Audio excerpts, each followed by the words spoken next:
इस सेशन में हम लोग डिस्कस करेंगे क्लास 10th का ऑब्जेक्टिव क्वेश्चन जो मॉडल पेपर से लिया गया है।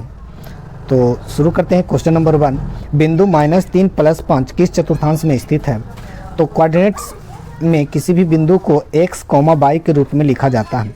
यहाँ दिया गया है बिंदु -3 यानी कि x का जो मान है वह ऋणात्मक है और बिंदु +5 यानी कि y का जो मान है वह धनात्मक है। तो ये माइनस, प्लस ये द्वितीय चतुर्थांश में स्थित होगा। और इसे अच्छे से जानेंगे।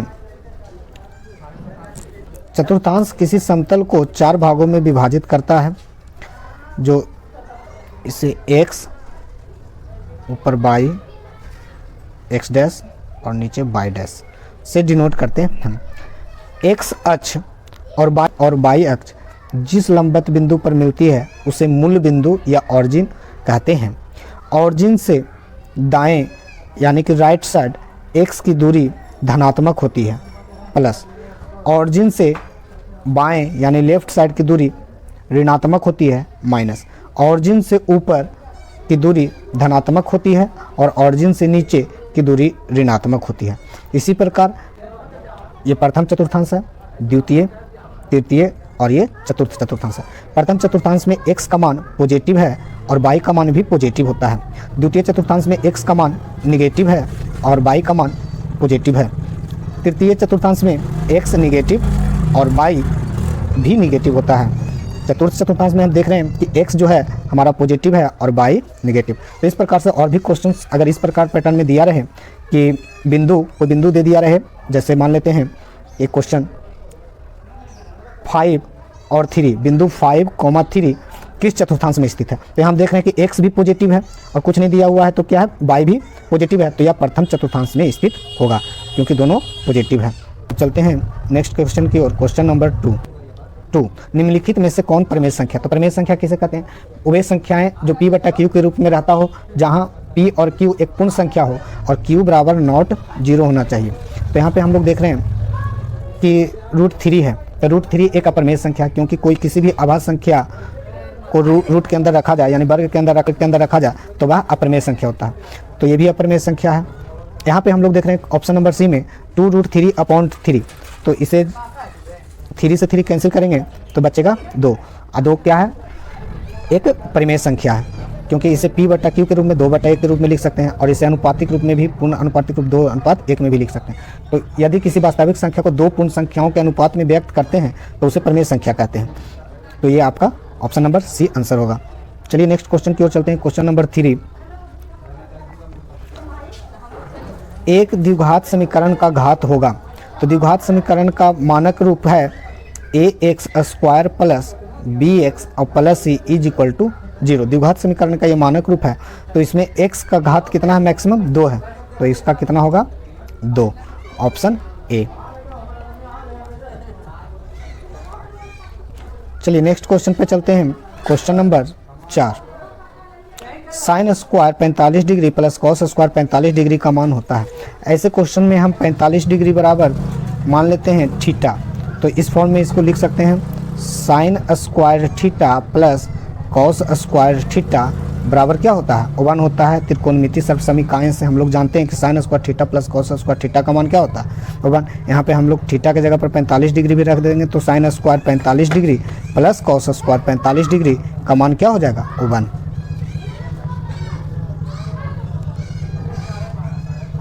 तो इस क्वेश्चन का आंसर हो जाएगा बी। नेक्स्ट क्वेश्चन की ओर चलते हैं। क्वेश्चन नंबर 5, प्रायिकता का अधिकतम मान होता है। तो प्रायिकता का अधिकतम मान 1 होता है। और आप लोग नोट कर लेंगे कि किसी निश्चित घटना की प्रायिकता 1 होती है और एक प्रयोग से जुड़ी सभी प्रारंभिक घटनाएं जिसकी प्रायिकता का योग 1 होता है। दूसरी है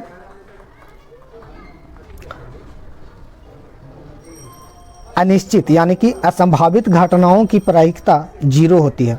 जो चलिए नेक्स्ट क्वेश्चन पे चलते हैं। क्वेश्चन नंबर 6, पाई एक अपरिमेय संख्या है। क्यों? बहुत सारे बच्चे समझ लेते कि पाई का मान 22/7 है या फिर 3.141 के लगभग होता है।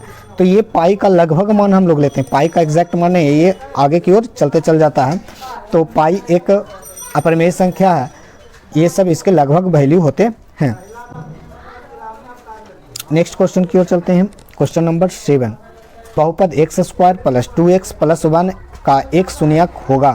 तो बहुपद दिया हुआ है, यानी कि एफ एक्स बराबर एक्स स्क्वायर प्लस 2x और प्लस 1, जो कि x प्लस 1 का भी रूप है, इसे आप निकाल भी सकते हैं गुणनखंड विधि से, x square plus x plus x plus 1 कर करके, है ना।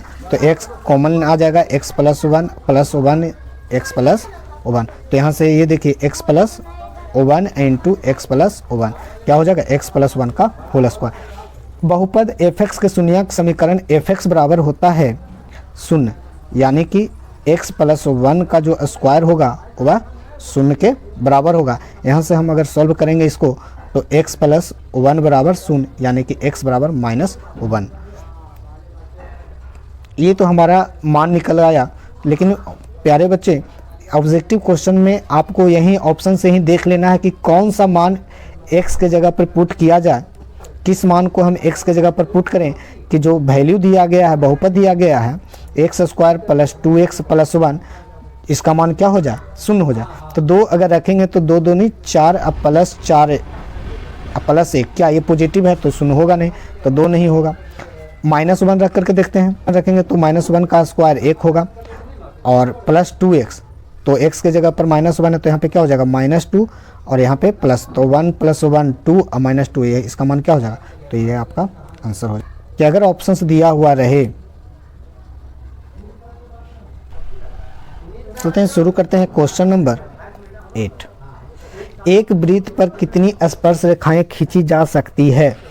तो इतना जान लीजिए कि किसी भी वृत्त में अगर हम स्पर्श रेखाएं खींचते हैं तो वह उस वृत्त के एक बिंदु को टच करती है।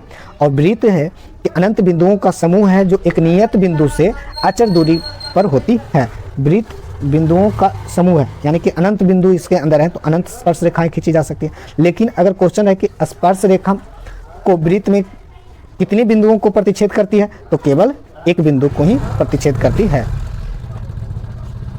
और वृत्त के प्रत्येक बिंदु पर स्पर्श रेखाएं खींची जा सकती है और वृत्त बिंदुओं अनंत बिंदुओं का एक समूह होता है।